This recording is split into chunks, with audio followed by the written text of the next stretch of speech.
Welcome to another episode of Whitetail Rendezvous, coming to you 6 days a week as we interview whitetail experts and hear their traditions and personal stories of the hunt. Learn more about the latest gear, discover proven tips, and the latest strategies so you can make your next hunt a success. Now, here's your host, Bruce Hutchin.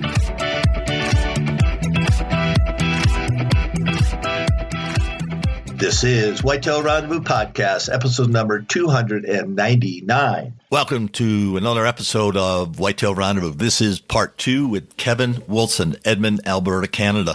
And Kevin's going to talk about what it takes to sit through a 5-day hunt, what it takes to match wits with a mature buck in the Canadian bush, what it takes to be mentally prepared, physically prepared, and proficient with your weapon. And we're going to talk a lot about other issues up there in Canada, such as quality deer management and predator control. So stay tuned. It's an excellent show, and Kevin's one heck of a guest. Hey, listeners, don't forget to text 33444 Food Plot for your free Food Plot ebook.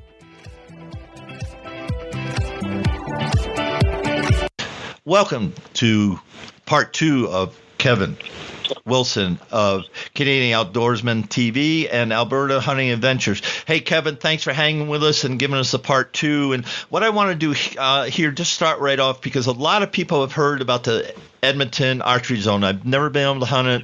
I had a couple of chances. I just didn't do it. So let's explain that, because is that your part of your hunting concession up there? It's not. We actually have the ability to lease permits in the Alberta or the Edmonton bow zone. Our zone is actually just south of the bow zone, so we actually bump right up against it. But the Edmonton bow zone is something that's it's gained a bit of notoriety over the years for sure, but it is an evolving, changing environment like a lot of places. Well, tell us about that. What makes it so special? Well, I mean, historically, it's had unbelievably high numbers of giant whitetails. Like a lot of jurisdictions across North America, the bow zone has been hit hard as well and has had some significant mortality over the years. And, our biggest challenges now is the development. One of the reasons it's a bow zone is because there's a lot of acreage communities, a lot of smaller farms, a lot of small woodlots, that sort of thing. And our Fish and Wildlife authorities have deemed it a place that they just don't want people shooting rifles at deer. And it's a bit of a dare I say, safe haven from firearms hunting. And over the years, it's become well known. I mean, guys have experienced great success in the archery only area. And it's always been a nice place for bow hunting, just not having to worry terribly about gun hunters. In the last couple of years, we've seen a pretty significant amount of poaching activity with gun poachers. So we are trying to address that with the authorities, and I don't want to speak negatively, but that's just the reality, and we see it a lot of places as Fish and Wildlife enforcement dollars are increasingly limited and manpower is limited. It's a growing problem, and we are trying to address it as local hunters. Now, are you talking about poaching right in the bow zone?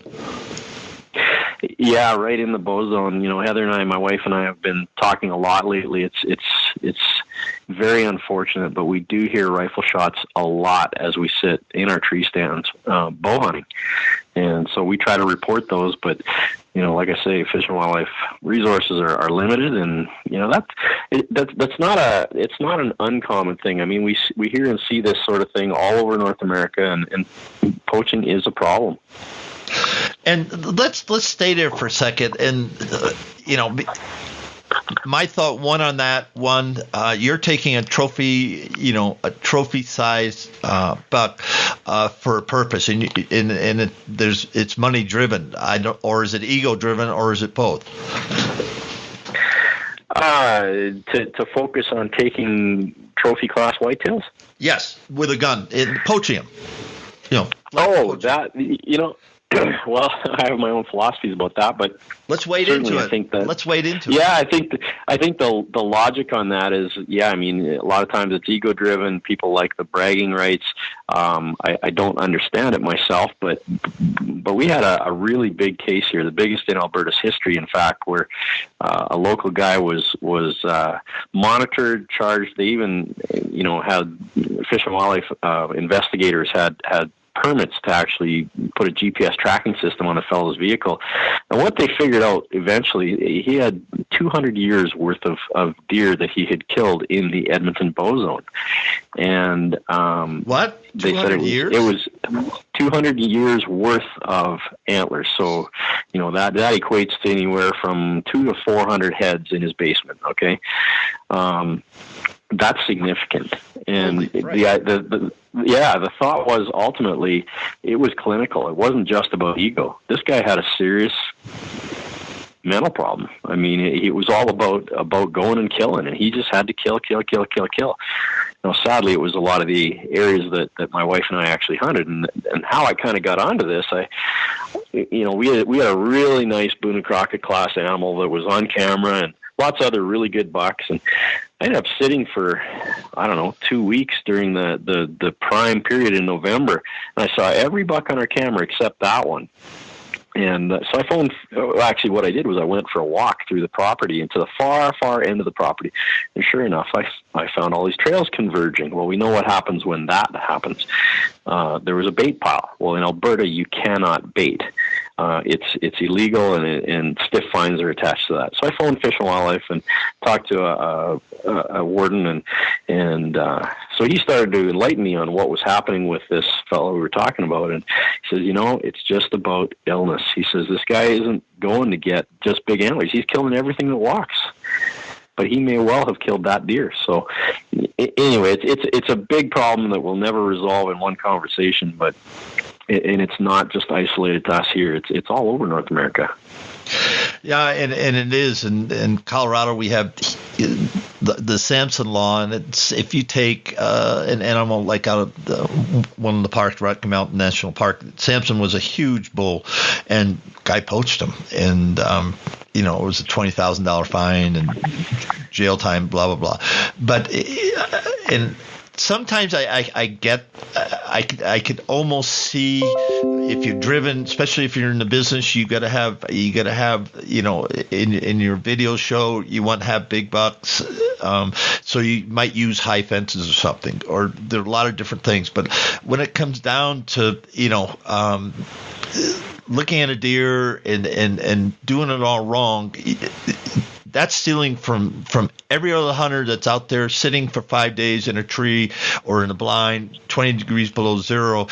That opportunity is taken out of the inventory, just like on your hunt, and that's a hard thing to swallow. So listeners, even if you're tempted, even you think I gotta have, no, you don't. Just do it right, because as you grow older, you'll realize it just wasn't that important. It is important, but it just isn't that important. On that, I think that, and I think we'd be naive not to acknowledge it. Our outdoor media these days is really our own worst enemies in many respects, because guys feel like they have to show these giant animals, and we can all think of outdoor celebrities that have gotten themselves in hot water because they had to kill that giant buck. And whether it's high fence or whether it was poached or whether it was taken under just suspicious conditions, our media and our viewers have just constantly had a thirst for these giant animals. Well, that's great, but that's not reality. And the reality is, hunting has lots of ups and downs. We have good seasons, we have bad seasons. We got to roll with and be willing to roll with it. And we don't have to kill to have a good experience. Yeah, and that comes back to what we spoke about in part one about, the joy of the hunt and the experience. And you've got over 20 years. And talk about sundowners in Africa, and share a little bit about your Africa experience and why you go over there. And I believe you hunt with archery over there, don't you? Yeah, we did both. You know, we went over to film for our show, and we had the good fortune to be able to take our kids with us. So we had our two daughters, Chelsea is 15 and Paige is 11, and my wife, and we took both. We took rifles and bows. And it was just a really unique experience. We went over with Etosha hunting, and I'll tell you, that was a phenomenal experience. They put on a first-class show. They're totally free-range animals.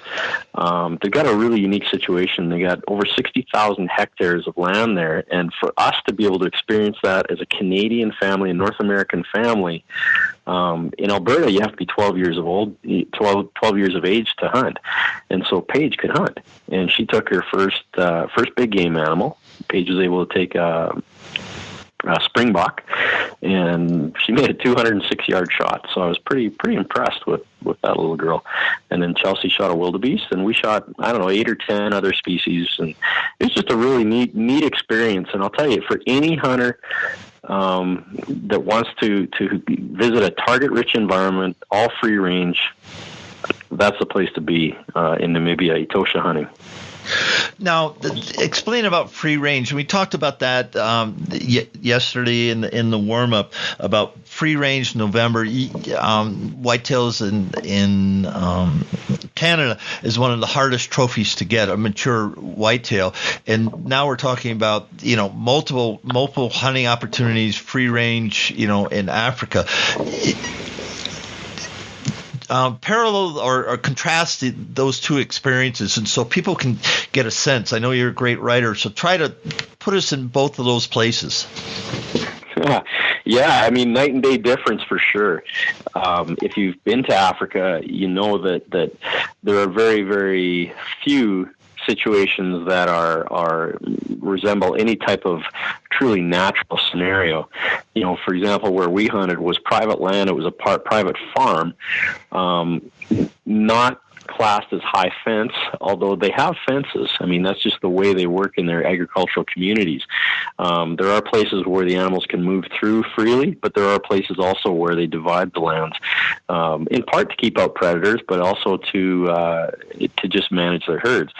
So it is a very different scenario, and their animal behavior is very different than a whitetail. A whitetail, I mean, there's a reason that a whitetail, especially mature whitetail, has the reputation it has.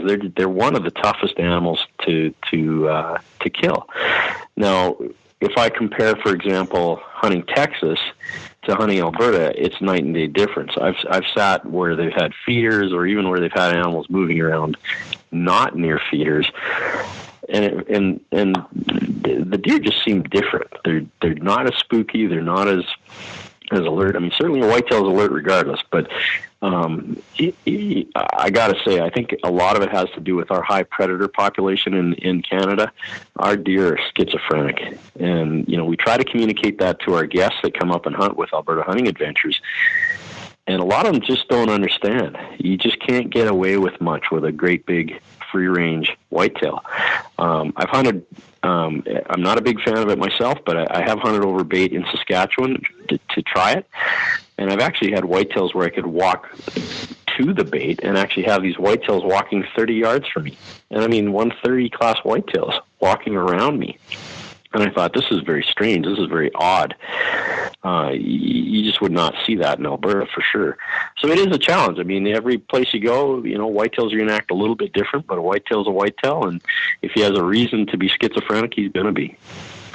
Now, let's go over to the Africa side and just, spend a few minutes here sharing the experience. The sun comes up and what happens? Oh, it's like it's an experience like no other. Before the heat of the day arrives, a lot of your animals are moving. Everything from wildebeest to kudu to gemsbok to springbok. You got herd animals. You got animals that move in 2s and 3s. Hartebeest. It's just a spectacular experience from the time the day starts to the time the day ends. And really, you're hunting all day long. During the absolute heat of the day, a lot of times the animals will, at least in our experience, the animals will either seek water or or bed down in shade, or just move less.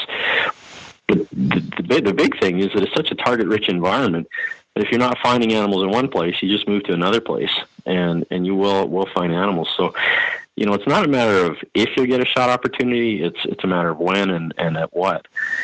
We did hunt with bows and guns, so we went in the winter when it was really dry. So that would have been August for them, and we tried spot and stock. It was just too crunchy for us to spot and stock with bows. So we sat on water and did real well there. And then with rifles, we did a lot of hiking. Now, when you're hiking and moving about, how far are you in Land Rovers and then spot and stalk, or do you just get dropped off and they say we're going to pick you up on the other side of this, this plain, or how does that work? Yeah, a little bit of everything, to be honest. It depends on what species you're hunting, where and when and how. We did a lot of time in the high seat on the back of the Toyotas. So you're cruising slowly down 2-track trails and through the bushveld and spotting animals and saying, okay, well, let's plan a stalk here. We didn't shoot out of any vehicles. We just didn't want that, and thankfully our outfitter didn't like that either. So we would literally see them and then move in on them for a shot. And during their winter, on any day, the total number of animals you typically would see? Oh, that's even hard to describe. I would say anywhere from 200 to 400, depending on which species you were targeting. One day we spent time in the mountains looking for zebra, mountain zebra, and that day we maybe saw less animals overall, but that was a pretty intense experience and fascinating once we got onto them. It was truly incredible. Whereas if we were looking for something like springbuck or gemsbuck, there's certain places that you look for those animals, much like our mule deer or whitetails. You look for certain types of habitat that'll hold those types of animals.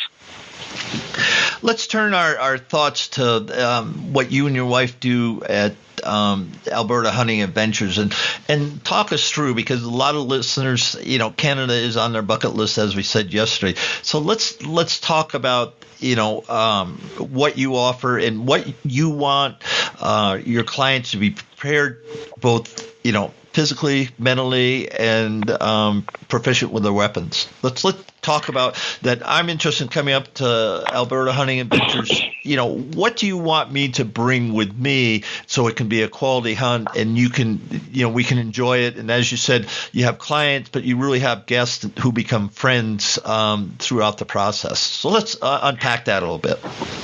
Yeah, you bet. So Alberta Hunting Adventures is an evolution, actually, of a company we had called Venture North Outfitting.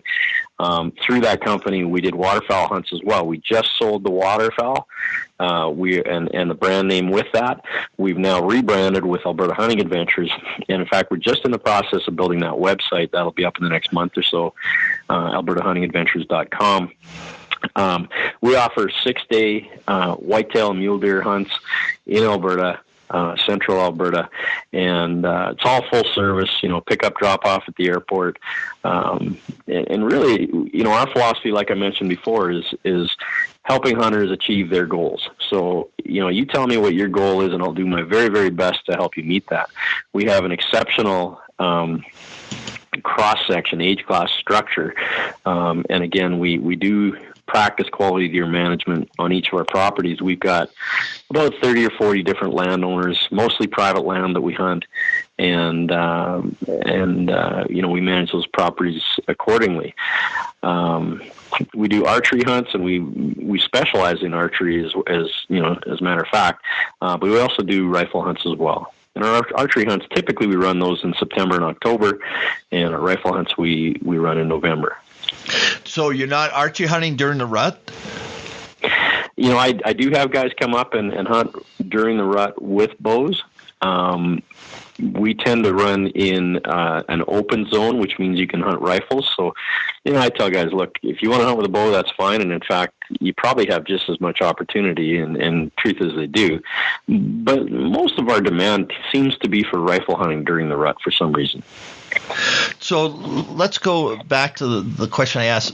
What do I need to be prepared, mentally and physically and proficient with my weapon? Now, a bow, we know compounds today with, Carbon Express arrows, you can shoot 80 yards. I mean, a proficient archer. So what kind of ranges do you want your people? And when I get to camp, do you have me sit at the bench or in a tree stand and shoot targets? Or how do you qualify me for, hey, I'm going to put you in this stand because they can't shoot past 50 yards in a stand. Does that make sense?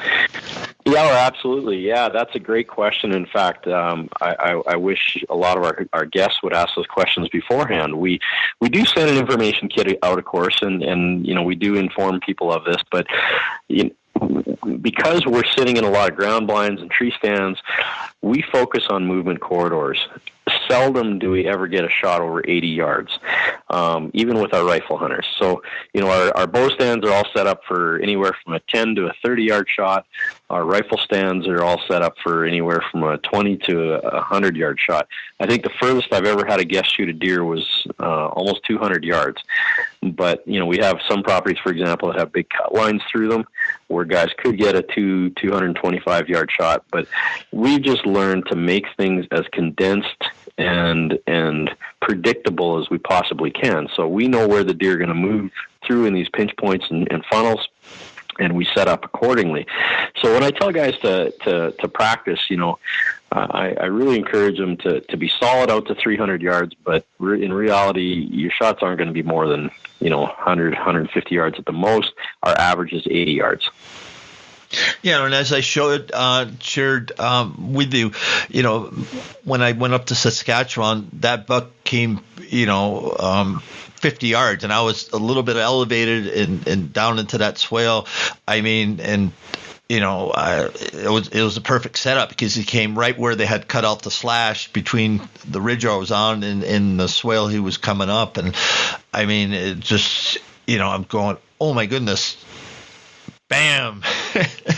Oh, yeah. It was 50 yards. And I was prepared because they said, well, 300 yards, and you got to use I use Nosler's 165s partitioned because they said you don't want them to get in the bush. You want to knock them down and put them down.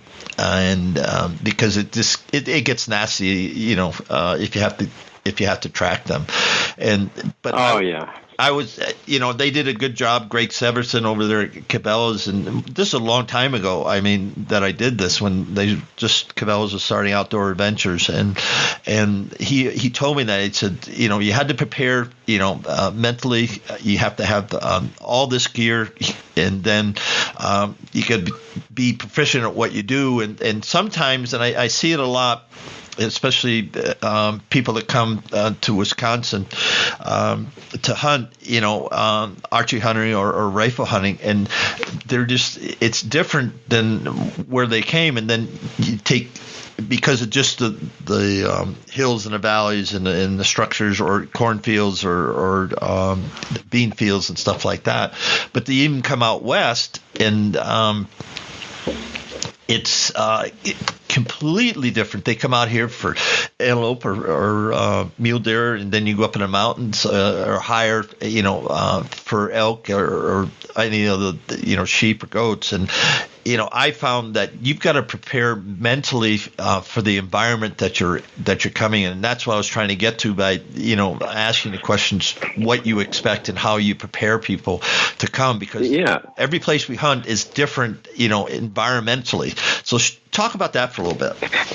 Well, there's several topics there, really. But, one of the things we tell people is you can have extreme cold, you could have unseasonably warm here. So come for the cold, and if it's a little bit warmer, great, and just pray that it's not double-digit warm, because that can really minimize daytime rut movement. The reality is, we tell people to dress in layers.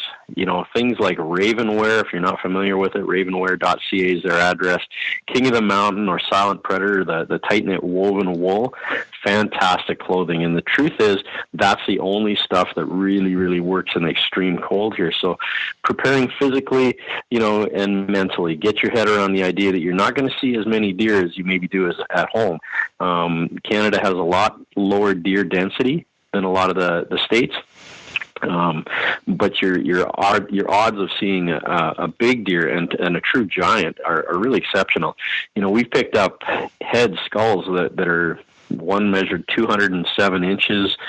It was 40 yards from one of our tree stands. So somebody had shot that deer, or it died of natural causes, and we just picked up the head. We have another one that I think it measured 215 inches, and that was right close to one of our other tree stands. I mean, there's a lot of bucks up here that never get seen. Your opportunity to kill a giant is always there, and that's why people come to Alberta. But a lot of them aren't prepared for that extreme cold and the idea that they're not going to see a lot of deer. I always tell people one of the biggest deer I ever killed myself. I hunted 6 days. I saw one buck before I killed my buck. And I literally thought, what in the world is going on? I'm supposed to be good at what I do. And then all of a sudden I rattled, and here came a giant buck chasing two does, 30-yard shot, and it was game over. So let's talk about technique. And you just talked about rattling. Now, do you do that before the first estrus cycle, during, after? Talk about what your technique was during that. It was a 6-day sit, and before Mr. Wonderful came by. Sure. So that, I was hunting that week kind of right before the first estrus and right into it, about the 7th to about it would have been about the 8th, 9th, I think, of November to about the, 14th or so. Our estrus, again, typically happens anywhere between the 11th and the 16th, that very first estrus where the majority of the does go in. The odd one will come in earlier or later, but the masses, the majority goes in at that time. And I typically say right around the 14th, 15th is really when it happens and everything busts loose. In terms of rattling, that's a really good question overall, because bucks will always spar early. As soon as their velvet goes off, they'll start pushing around and messing around a little bit with their peers and that sort of thing. But when we're talking about actually attracting bucks and attracting big bucks, my rule is, basically October, as soon as those first primary scrapes start hitting the ground, those bucks are starting to get more serious about localized doe conditions and being possessive and evaluating competition and that sort of thing. So right from October 24th on is really my go-to period to rattle. We rattled in some of our biggest bucks right around the November 1 to 6 period. And a couple weeks ago, or a few weeks ago this last month, right around the 10th, I actually rattled in a booner, as I mentioned earlier, and that was just pre-estrus. So that really is the period that I think is very, very effective, especially if you're close range hunting. Bow hunters especially have fantastic success during that period. Once we get into lockdown, kind of the 17th to the 20th, 16th to the 20th, let's say, rattling becomes a lot less effective, and then again becomes effective during the second round. And then as soon as the second round finishes, normally here sometime around the 25th of November, 26th, it's really hit and miss, and in fact can repel them. So, rattling can be very effective, but it has to be done at the right time and in the right way. What about vocalization, snort, wheezes, and then grunts and that? How do you incorporate that during your primetime hunts? You do that snort wheeze real well. I'm going to bring you with me next time. Yeah, I'm 70 years old. I got 50 years of practice. There you go. Yeah. We always tell our guests that come hunting with us, we give everybody a doe estrus bleat cannon call. We kill a lot of deer on those cannon calls. I'm a firm believer. Use that can call every half hour. Right from mid-October on. The reality is that bucks are looking for does, and that little bit of enticement can be just enough to bring them out of the cover and just expose them. When I rattle, I typically use a can call. I grunt a little bit. If nothing, then I use the antlers and try to, lots of pauses and hesitations and grinding and some clashes. Avoid just smashing antlers together. Typically it's be as realistic as possible. Really put yourself in the position of the deer and think, what are they doing? So the first time they come together, most often they're evaluating each other. Lots of pauses. Do it for maybe 45 seconds to a minute, and then take a 5-minute break, or 2 or 3 minute break even.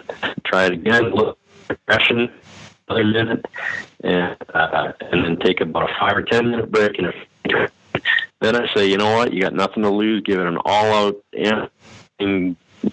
brawl, and just smashing, grinding, lots of breaks, hesitations, grunts in between. And you know what? A lot of times that third really aggressive sequence, especially at prime time, peak estrus, that can be just enough to bring those big guys over the edge and help them expose themselves. But remember, if you're rattling, they're coming. They're looking for a reason to leave. They're coming to investigate something, so they're looking absolutely everywhere. And you better be ready for the shot. Kevin, this has been great. We got part 2. We're at the soft end, so it's time to give some shout outs and give some promos for your hunting, Canadian Outdoors TV, and then Alberta Hunting Adventures, how people get a hold of that, and then anybody else, and then we're going to wrap the show. Yeah, you bet. So if anybody wants to see our show online, it's CanadianOutdoorsmanTV.com. Each episode can be viewed for free. Simply enter your email address and a password, and you can watch anytime, anywhere, on any portable device, laptop, computer, what have you. If you want to check out what we do as outfitters, by all means, AlbertaHuntingAdventures.com. That site is in fact being transitioned, so that site is just in the works right now. Probably another month we'll have that up and running. We've been in the business for 14 years, but we are rebranding, so that's a new site to us. You can check me out on Instagram, Kevin Wilson Outdoors, and also on Facebook. And actually, Kevin, you can get us through Facebook as well for Alberta Hunting Adventures. And not Instagram? You said Instagram, didn't you? Yeah, Instagram, we're all over the place, so you can find us by putting in my personal name or Alberta Hunting Adventures. Okay. Well, Kevin, this has been a joy, and it brought back a lot of memories, and I'm thinking, okay, how can I get back up there? And I don't want to sit in 22 degrees below zero weather again, though. So I'm in a quandary. How am I going to do that? But this has been just a joy, and we've covered a lot over the last 2 episodes. So, Kevin, thank you so much for taking your time and sharing what it's like to hunt north of the border. So on behalf of thousands of listeners throughout North America, thank you, Kevin Wilson, for being a guest on Whitetail Rendezvous. Well, thanks, Bruce, for having me.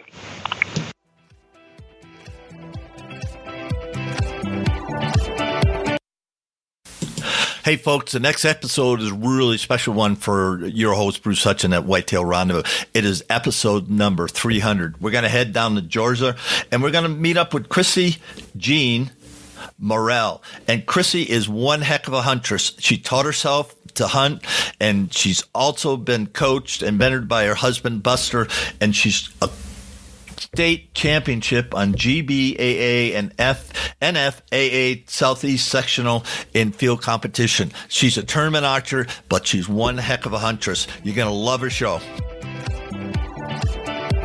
Thanks for joining us. Be sure to tune in tomorrow for another episode of Whitetail Rendezvous, where you can listen and learn from the experts so you can be more successful on your next hunt. Until next time, listen, learn, and succeed.